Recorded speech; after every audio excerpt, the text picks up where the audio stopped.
बुखारी साहब, काफ़ी तगड़ी प्रेस कॉन्फ्रेंस हमने देखा कि DGI-SPR की जानिब से की गई है और मेरा ख्याल है कि अब पैगाम को जो है वो मज़ीद क्लियर किया जा रहा है। मेरे ख्याल से क्लियर नहीं, क्रिस्टल क्लियर किया जा रहा है उसको। खामोशी थी काफ़ी देर से, जब से ये 9 मई का वाक़या हुआ है कि फ़ौज क्या कर रही है। फ़ौज अपने बंदों के ख़िलाफ़ जो रिस्पॉन्सिबल हैं बहुत सारी गलतियों के, उनके बारे में क्या कर रही है। इबाहम था, ये प्रोपेगेंडा किया जा रहा था कि फ़ौज जो है अपने फ़ौजियों को कुछ नहीं कहेगी और इतनी जुर्रत कहाँ से लाएंगे कि किसी सीनियर अफसर के ख़िलाफ़ एक्शन लिया जाए। तो वो मेरे ख्याल से आज की प्रेस कॉन्फ्रेंस में उन्होंने बवांगे दोहल ये बता दिया है कि अगर साढ़े अपने दी खैर नहीं है तो तुसी ये ना तवक्को रखो कि किसी और को खैर मिलेगी या किसी और के साथ को थोड़ा सा कंप्रोमाइज़ किया जाएगा। ये कहा जा रहा था, आपको याद है, सोशल मीडिया पे भी कहा जा रहा था, नेशनल मीडिया पे भी, कि वो एक किसी 4 स्टार जनरल की नवासी हैं, उनको देखें जी, वो टाल मटोल से काम लिया जा रहा है। बिल्कुल टाल मटोल से काम नहीं लिया जा रहा। जो तफसील है वो बड़ी खौफनाक है और आज की जो प्रेस कॉन्फ्रेंस थी उसका जो लबो लहजा है वो भी बहुत तलख था। यानी इसमें कोई दो राय नहीं है कि फ़ौज डिटर्मिन्ड है कि उन तमाम लोगों के ख़िलाफ़ जो फ़ौज के अंदर थे, फ़ौज के बाहर थे, मुल्क के अंदर थे, मुल्क के बाहर थे, उनके ख़िलाफ़ एक्शन होगा। अब आप देखिए ज़रा थोड़ी सी तफसील अगर आप इजाज़त देंगे मुझे, तो ये कि एक वो कहते हैं कि जी 4 स्टार जनरल की नवासी और एक रिटायर्ड 4 स्टार जनरल का दामाद भी गिरफ्त में है। गिरफ्त में है ज़मीन कि उनका मिलिट्री ट्रायल हो रहा है। सुनती जाएँ ज़रा आप। दूसरी तरफ वो कह रहे हैं कि एक लेफ्टिनेंट जनरल समेत 3 अफसरान को मुलाजमत से फ़ारग कर दिया है। ये लेफ्टिनेंट जनरल को फ़ारग करना कोई छोटा काम नहीं होता है, ये कोई छोटा इशू नहीं है, ये बहुत बड़ी सज़ा है ये। और वो कहते हैं इसके अलावा 3 major general which is the second highest rank in the army और 7 brigadiers which is the third highest rank in including 15 other officers. आप गिनती करें इसकी तो ये कोई 28 के करीब लोग बनते हैं। अच्छा। जो फ़ौज के सीनियर ओहदों पर यानी फायज थे और उन्होंने या साथ दिया है उनका जो लोग उस दिन इंतशार फैलाना चाहते थे, और या क्रिमिनल नेग्लिजेंस की है उन्होंने कि उनको आने दिया है, उसको रोकना चाहिए था, रोक सकते थे लेकिन नहीं रोका गया। इस तरह के जो चार्जेस हैं उसके ऊपर कार्रवाई जो है हो रही है। दूसरी 2-3 बातें जो उन्होंने और अहम कही हैं, एक तो ये कि उन्होंने उस पार्टी का नाम लेके बकायदा ऑलमोस्ट वेरी क्लियरली उन्होंने कहा कि वो पार्टी जो है उन्होंने ख़वातीन को शील्ड के तौर पे, ह्यूमन शील्ड के तौर पे इस्तेमाल किया, उन्हें आगे किया। और उनका ख्याल ये था कि अगर फ़ौज रिएक्ट करती तो फिर आप सोचिए ज़रा क्या मंजरनामा होता। इसके हवाले से भी जो चार्ज लगाया जा रहा था फ़ौज के ऊपर कि जी फ़ौजी फिर चुप क्यों थे, वहाँ क्यों कोई एक्शन क्यों नहीं हुआ, जी किधर थी जी ज़िले इंतज़ामिया, किधर थी जी पुलिस, किधर थी जी किधर। पहली बात तो ये कि मैं 3-4 मरतबा अपने प्रोग्राम्स में ये कह चुका हूँ कि जो गैरिजन्स होते हैं, जो कंटोनमेंट्स होती हैं, उसके अंदर फ़ौज का अपना राज होता है। पुलिस का थाना वाना ज़रूर होता है मुकदमे दर्ज करने के लिए, लेकिन वहाँ ट्रैफिक के लिए MP है, वहाँ हर किस्म का जो यानी डिफेंस का मामला है, हर किस्म का जो गार्ड करने का किसी चीज़ को मामला है, वो सारा फौजियों के हाथ में होता है। सही। उसमें कोई लिहाजा जिस 3 स्टार जनरल की बात की जा रही है जिनको नौकरी से हटाया गया है, ये वही है ना जिन्होंने कहा था मेरे बच्चे आ रहे हैं, आने दें उनको, सबको हटा दिया था उन्होंने, याद है ना आपको, हमने बात भी की थी इसकी। ये वही साहब है। तो इसलिए जो भी कसूरवार है उसको वो कहते हैं कि फ़ौज के अंदर इतना स्ट्रॉन्ग खुद एहतसाबी का अमल है कि कोई उससे बच नहीं सकता। मेरे ख्याल से आज पैगाम ये दिया गया है कि अगर फौज अपने सीनियर ऑफिसर्स को नहीं छोड़ रही, अपने 1st year, 2nd year, 3rd year top ranking officers की माफ़ी नहीं है, तो ये सिविलियन जो है ना, शोर मचा रहे हैं इंसानी हुकूक का, इसके ऊपर भी हम आते हैं, कौन से इंसानी हुकूक हैं, उनको ये सोच लेना चाहिए अब कि एक्शन तो होगा।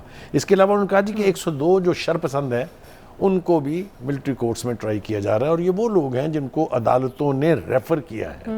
उनके जुर्म की नौयत देख के कानून के मुताबिक उन्होंने उनको फौजी अदालतों में उनके केसेस को भेज दिया है। सही। अच्छा बुखारी साहब, ये जो किसाने की मनसूबाबंदी कई महीनों से चल रही थी, मेरे ख्याल में इस बात को कहने के लिए यकीन बड़े ठोस शवाहिद यकीनन मौजूद होंगे और कई महीनों के होंगे। बिल्कुल आपने ठीक कहा। उन्होंने कहा ये कि हमारे पास अपनी हर बात को साबित करने के लिए ठोस अनडिनाइएबल सबूत मौजूद है। अगर आपको इनकी पहली प्रेस कॉन्फ्रेंस याद हो, उसमें भी उन्होंने ये कहा था कि किसी शख्स को सिर्फ इल्ज़ाम की हद तक नहीं पकड़ा जाएगा, बल्कि जिनके खिलाफ वीडियोज़ हैं, जिनके खिलाफ ऑडियोज़ हैं, जिनके खिलाफ फ़ोटोज़ हैं, जिनके खिलाफ वीडियो यानी फुटेजेस हैं, उन पर हाथ डालेंगे और उसको फिर डिनाई करना जो है वो आसान काम नहीं रहता है। एक तो ये हो गया। दूसरा उन्होंने ये कहा कि बाकायदा जहन साजी की जा रही थी। तो ये इल्ज़ाम भी बिल्कुल क्लियर है कि किसके ऊपर लगा रहे हैं वो, क्योंकि ये सिर्फ पीटीआई थी जिसने फ़ौज के ख़िलाफ़ अपने वर्कर्स को, अपने लीडरान को न सिर्फ उकसाया बल्कि प्रोवोक किया, उन्हें हिम्मत दिलाई, उन्हें जुर्रत दिलाई कि वो फ़ौज की इंस्टॉलेशन तक न सिर्फ पहुँचे,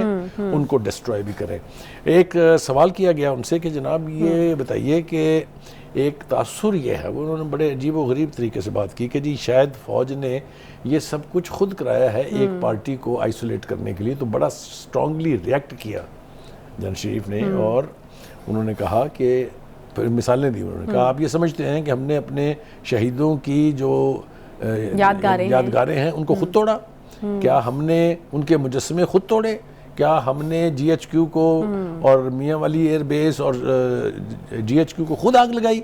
उनका आप तसव्वुर कर सकते हैं इस बात का जो आप कह रहे हैं कि कोई फौजी जो है वो इस किस्म का कभी फेल करेगा? उसके ऊपर बहुत उन्होंने स्ट्रॉन्ग रिएक्ट किया।